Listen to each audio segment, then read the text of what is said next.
veux te marier, où est ta maison? Tu veux te marier, que fais-tu dans la vie? Qui te nourrit? Tu ne te nourris pas toi-même, tu ne t'habilles pas toi-même, tu ne fais rien pour toi-même. Tu veux prendre la charge d'une fille, tu veux prendre la charge d'une fille.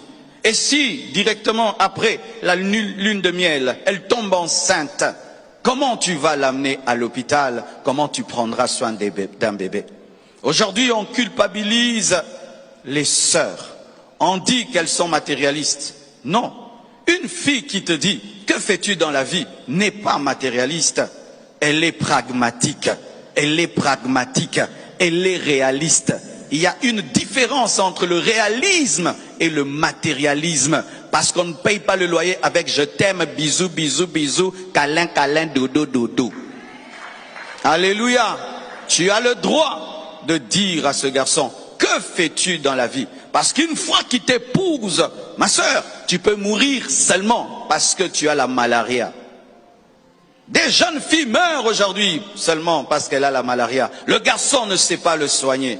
Pressé de te marier. Mais ce que tu ne sais pas, c'est que le mariage n'est pas un jeu. Et le mariage est accompagné de lourdes responsabilités. Si tu ne sais pas prendre soin de toi, ne t'engage pas. Et quand tu t'engageras et que tu te marieras, arrêtez de faire des fêtes qui vous coûtent les yeux de la tête. Faites des mariages simples. Faites des mariages simples. Faites des mariages. Je vais chanter ça. Faites des mariages simples. Tu imites ces garçons-là. Son père est millionnaire. Ton père n'est pas millionnaire. Arrêtez de faire des mariages de millionnaires alors que vos parents ne sont pas des millionnaires et que vous n'êtes pas des millionnaires. Lui, il peut se payer cette salle de fête-là. Il peut se payer cette limousine-là. Il peut se payer ces vêtements-là. Et ça ne dérange en rien son budget. Mais toi, tu vas t'endetter. Tu vas te dépouiller. Tu vas saigner rien que pour des belles photos. Des belles photos sur Instagram, sur Facebook. Tu vas t'endetter que pour ça.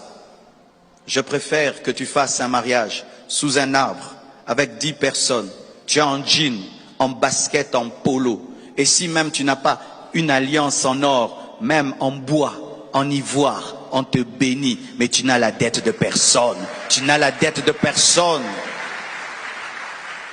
Évitez de faire des fêtes. Vous invitez 2000 personnes que vous nourrissez. Invite tes vrais amis. Des gens qui vont danser, qui seront heureux, que des gens qui vous regardent là. Ils ne boivent pas, ils ne mangent pas, ils rient pas. Arrêtez d'aller dans les fêtes des autres pour les abîmer. Et ces personnes exigent les invitations. Mais après, tu te rends compte qu'elles n'ont même pas participé à la joie. Comme je l'ai dit au premier culte, les Blancs ont compris beaucoup de choses avant nous.